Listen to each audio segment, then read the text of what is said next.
අයිබෝන් අපි චන්දන සිද්ධා YouTube නාලිකාව හදත් ඔන්න අපි ආව ශ්‍රී ලංකා පොදු ජන පෙරමුණ පක්ෂ මුලස්ථානයේ පැවැත්වෙන ප්‍රවෘත්ති සාකච්ඡාව සඳහා. ඉතින් අද මේ ප්‍රවෘත්ති සාකච්ඡාව සඳහා සහභාගී වෙන්නේ කළුතර දිස්ත්‍රික්කයේ නියෝජනය කරන යොහාන් වඩුගේ. අපි බලමු අද දවසේ කොහොමද. අයිබෝන් යොහාන් කොහොමද අද ප්‍රවෘත්ති සාකච්ඡාවට අද සූදානම් වෙනවා? අද විශේෂයෙන් මොකක් ගැනද අද දවසේ කතා කරන්නට සූදානම් වෙන්නේ? අද කතා කරන්නේ හොරා පොලිස් ගැන. හොරා පොලිස්. හොරා පොලිස්. ඒ මොකද දෙබරා පොලිස් කේස් එක? බලන්න කතා කරාට පස්සේ අපි ගාව ෆයිල් තියෙනවා. ෆයිල් තියෙනවා. ඔන්න අද දවසේ කතා කරන මාතෘකාව හොරා පොලිස්.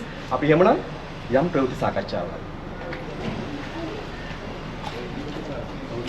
අයිබෝවන් මම යොහාන් වඩුගේ කළුතර ආසන සංවිධායක ශ්‍රී ලංකා පොදු ජන පෙරමුණේ. මේ එළඹෙන අප්‍රේල් මාසය කියලා කියන්නේ හරි වාසනාවන්ත මාසයක්. හේතුව අපි දන්නේ සිංහල දෙමළ අලුත් අවුරුද්ද කියලා විතරයි. දැන් හැබැයි මේකට අපේ මුස්ලිම් ජනතාවගේත් නෝම්බි අවුරුද්දක් වෙනවා. මේ අවුරුදු 3ම කන්න අද හාල්නේ. අද ජීවන වියදම් වැඩි වෙලා තියෙනවා. මේ අයවැයක් ගෙනාවා මේ රජය අලුතෙන්.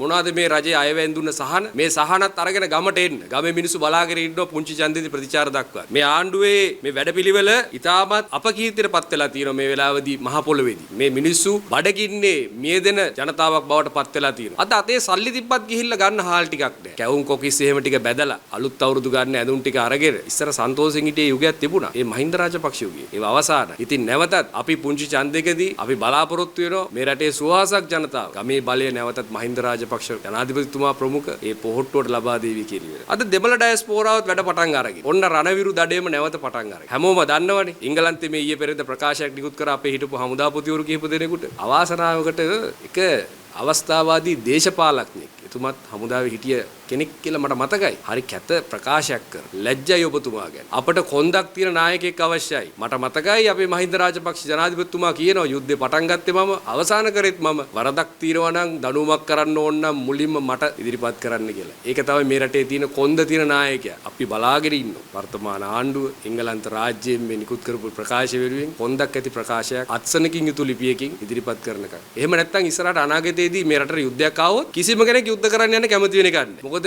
අන්තිමට යුද්ධය කරලා සටන් කරපු රණවිරුවෝ මිනිමරුව ගන්නට වැටෙන පරිපාලනයක් තමයි ගොඩනැගෙන්නේ. අපි ජීවත් වෙලා ඉන්නකම් ශ්‍රී ලංකා පොදු ජන පෙරමුණ මෙම ක්‍රියාව ඉතා තරයේ හෙලා දකින්න අතර රණවිරුවන් වෙනුවෙන් හෙටත් කොන්දේසි විරහිත පෙනී සිටින දේශපාලන පක්ෂයක් විදිහට අපි කෙලින් කියනවා. මේ තීරණය මේ ක්‍රියාමාර්ගය අපි හෙලා දකිනවා. ඊළඟට මම මතක් කරන්න කැමති මේ හොරා පොලිස් සෙල්ලම. පොලිසියට මිනිස්සු බැඳෙන්නේ හොරු අල්ලන්න. හැබැයි ටික දවසක් යනකොට පොලිස් කාර්යය හොරා වෙයි. අපේ රටේ හිටිය පොලිස්පතිතුමා පහුවේ සතියේ හොරා වෙලා හිටියා. දැන් හොරා පොලිස් කවුද හොරා කවුද පොලිස් කියලා හිතා ගන්න බැරි ගමට. රටේ හිටපු පොලිස්පතිවරු දෙදෙනෙක්ම ඉරේ විලංගු වැටලා ඉట్లా. ආරංචි අලුත් පොලිස්පතිතුමෙක් පත් කරගන්න හදනවා කියලා. ඉතින් ඔබතුමාටත් බුදු සරණයි දෙවි පිහිටයි කල්පනාවෙන් රැකියාව කරන්න. මොකද ඕක කරලා ටික දවසක් යනකොට අල්ලලා ගිහලා ඉරේ දාන්න බැරි කමක් නැහැ. ඒක නිසා ඊටමත් තීරණාත්මක දින කිහිපයක් මැතිවරණ උණුසුමක් තියෙන අවස්ථාවකදී දලදා වහන්සේ හරි පෙන්නලා ඉවර වෙලා කැඩිලා තියෙන ඡන්ද ටික හදාගන්න කියලා ආණ්ඩුවට කියනවා. දැන් ඒ වගේම තමයි දැන් ඉදිරි පළාත් පාලන මැතිවරණයට කොහොමද සූදානම් වෙන්නේ? පහුගිය කාලේ ඔබතුමන්ලගේ පක්ෂය 69ක් තිබුණා. ඊට පස්සේ ඒක 2.5ට වැටුණා.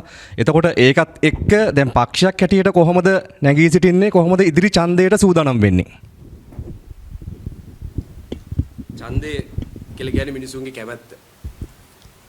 අද කැමති දෙයට හෙට කැමති නෑ. හිත කියන එක වෙනස් වෙනවා. හිත වෙනස් කරන්න පුළුවන් දේවල් ගොඩක් තියෙනවා. පාට, සුවඳ, නිවුස්, පච. ඉතින් පච කියලා ගිහිල්ලා පත් වෙච්ච ආණ්ඩුවක් මේක. මේ මිනිස්සු අපේ ජනමනස වෙනස් කරා. අපි ඉල්ලීමක් කරනවා. මේ අහිංසක මිනිසුන්ගේ සිහිනත් එක්ක සෙල්ලම් කරන්න එපා කියලා. මොකද මේවා ආපහු අනිත් පැත්තට රිටර්න් එක එන්නේ ඩබල් ට්‍රිපල් වෙලා. ඒක නිසා දැන් මං හිතන්නේ ගම්වල මිනිසුන්ට ටික තේරෙන්න ගත්තා. කියන දේවල් කිව්ව තරම්ම කරන්න අමාරුයි කියලා. ඊයේ පෙරේද අපි දැක්ක මාධ්‍යයේදී ප්‍රසිද්ධ ඇමතිවරු ඇවිල්ලා කියනවා කිව්වේ මෙහෙමයි කිව්වට ඇත්තටම කරන්න ගියාම අපිට චුට්ටක් අමාරුයි කියලා පොඩි කෙන්දිරිලි ගතියක් ඇහෙනවා අපි. ඔය 69 ඉඳලා 103ට වැටිච්ච කතාව ඕක ඔව් අපි පිළිගන්නවා. වැරදි තියෙන්නේ නැති. ප්‍රශ්න තියෙන්නේ නැති. අප්‍රසාදායන් තියෙන්නේ නැති. හැබැයි ඒවත් එක්ක තව වැටෙන්න අපිට තව තැනක් නැහැ. අපි දැන් නැගිටින පැත්තේ ඉන්නේ. වැටිලා ඉවරයි. ඒ වගේම දැන් ඔබතුමන්ලගේ පක්ෂයේ පහුගිය කාලේ හැරගියපු ප්‍රබල මැති ඇමතිවරු මේ මැතිවරණයට සම්බන්ධ වෙනවද? කොහොමද වෙන්නේ? ඒගොල්ලොන්ට දැන් ඔයාලගේ දැන් ඔබතුමන්ලා කියනවා සැලොන්දොර ගැන කතා කරනවා. ඒ සැලොන්දොර දැන් ඒගොල්ලොන්ට ඇරලාද තියෙන්නේ? කොහොමද වෙන්නේ? ඒ ගියපු කට්ටිය නැවත පක්ෂයත් එක්ක එකතු කරගන්නවද? අපේ ජනතාව තමයි මේ මැතිවරණ තීන්දුව ගන්න. නායකයෝ පස්සේ ගියා නම් පහුගිය මැතිවරණ තීන්දුවත් ඕක නෙවෙයිනේ. ජනතා තීන්දුව ගියේ. ඒ නිසා ජනතාව එදා වෙනස් වුණා වගේම අද තේරුම් ගිහිලා තියෙනවා. අපි බොරුවට රැවටිලා මේ ගියේ. ඒ වගේම අද මේ ආණ්ඩුව ගැන හොඳින්ම තේරුම් ගත්තු කාරණාව තමයි අත්දැකීම් නැති කණ්ඩායමකට බාර දීලා මේ රට විනාශ වුණා කියන එක. මේ මාස 6ක් මේ වෙද්දි ගත කරපු ක්‍රියාවලිය අත්දැකීම් නැතිකමින් ඒ අයට තියෙනා වූ පළපුරුද්ද නැතිකමින් අද මේ සිද්ධ වුණු දේ මේ අය අත්විඳිනවා. ඒ නිසා ඉදිරි පළාත් පාලන මැතිවරණයට අත්දැකීම් තියෙන වැඩ කරලා තියෙන ගමත් එක්ක සම්බන්ධ තියෙන මිනිසුන්ට ඡන්දෙ දෙනවා. එතන ඉන්නේ ශ්‍රී ලංකා පොදු ජන පෙරමුණේ කණ්ඩායම. ඒ අයත් එක්ක ගම එකතු වෙනවා. අර ජනතා විමුක්ති පෙරමුණේ බිල්ලෝ වගේ හැංගිච්ච නමින් දන්නේ නැති පිටස්තරින් ආපු ඒ මිනිස්සු අඳුරන්නේ නැහැ. ඒ නොදන්න වැඩ කරලා නැති ගම්වල සමාජ සේවයේ හිටපු නැති නායකයෝ දැම්මයි කියලා මේ ඡන්දේ ගන්න බෑ. අත්දැකීම් සහිත මිනිස්සු ටිකක් අපේ කණ්ඩායම වල ඉන්නවා. ඒ අයට නැවත ජනබලය ලැබෙනවා. දෙවෙනි පෙළක් හදන්න අවශ්‍යතාවයක් නැද්ද ඇත්තටම මන්තුවා? පළාත් පාලන මැතිවරණේ හොඳම අවස්ථාව. ඒක තමයි තියෙන්නේ. පළාත් පාලන මැතිවරණේ දෙවෙනි පෙළ තමයි ඒ.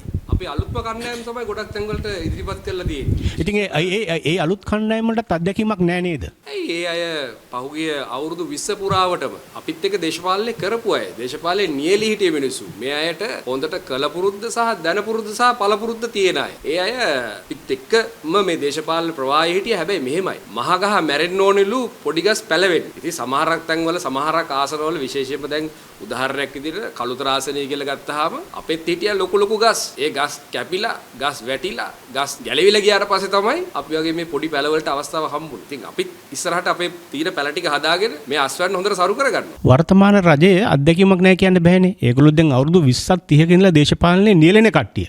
ඒතර වර්තමාන රජයට මේ අත්දැකීමක් නැහැ කියලා කිය කොහොමද කියන්නේ? හොඳ කතාවක්. වර්තමාන ආණ්ඩුවට හොඳ අත්දැකීම් තියෙනවා කඩාකප්පල් කරලා. විනාශ කරලා වැඩ කරලා අත්දැකීම් නැහැ. එයාලා කතාව කරලා ඒකට තමයි හැකියාව තිබුණේ. වැඩ කරලා නෙවෙයි. ඒ නිසා ඒ වැඩ කිරීම හැකියාව නැති අයට වැඩ කරන්න බෑ. වැඩ කඩාකප්පල් කරන්න, වැඩ විනාශ කරන්න ඒ අත්දැකීම යාලට තිබුණා. ඒක තමයි අත්විඳලා තිබුණේ. අඩ ගහලා ගිනි තියන්න, කඩන්න, බිඳින්න, ඒවට කතා කරන්න හොඳට හයිය තිබ්බා. ඒවට හොඳ අත්දැකීම් තියෙනවා. හොඳ ඔස්තාරලා. හැබැයි හදන්න ගියාම තමයි අමාරු.